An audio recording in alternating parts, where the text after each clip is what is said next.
মই আজি বনাম বৰা চাউলৰ পিঠাগুড়ি দি ঘিলা পিঠা। পিঠাগুড়িটোত অলপ নিমখ দি লৈছোঁ আৰু অলপ পানী দি ধুনীয়াকৈ আটাৰ নিচিনা এটা ডো বনাই ল'ম আৰু গোটেই ভিডিঅ'টো স্কিপ নকৰাকৈ চাই থাকক। এতিয়া মোৰ ডো বনোৱা হৈ গ'ল। এতিয়া মই ধুনীয়াকৈ শ্বেপ এটাত গোটেই পিঠাখিনি বনাই লৈছোঁ। আপোনালোকে যেনেকুৱা ডিজাইন পাৰে বনাই ল'ব। আৰু এনেকুৱা পিঠাবোৰ বনাওঁতে যেনেকুৱা সহজ, খাওঁতে কিন্তু আৰু বহুত সহজ দেই, পুটুককৈ শেষ হয়। এইটো চাহৰ লগত খাবলৈ বহুত ধুনীয়া। আপোনালোকৰ ঘৰৰ গোটেই সদস্যখিনি চাহ বনাই এই গৰম গৰম পিঠাটো বনাই ল'ব, সঁচাকৈ চাব বহুত ভাল লাগিব। এয়া মোৰ গোটেই পিঠাখিনি বনোৱা হৈ গ'ল। এতিয়া মই ভাজি ল'ম। এয়া মই এতিয়া কেৰাহী পাতি ইয়াতে মিঠাতেল অলপ দি দিছোঁ। আপোনালোকে মিঠাতেলৰ সলনি ৰিফাইন তেলতো ভাজিব পাৰিব।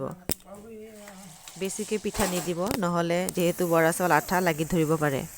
গোটেই পিঠাখিনি হৈ গ'ল।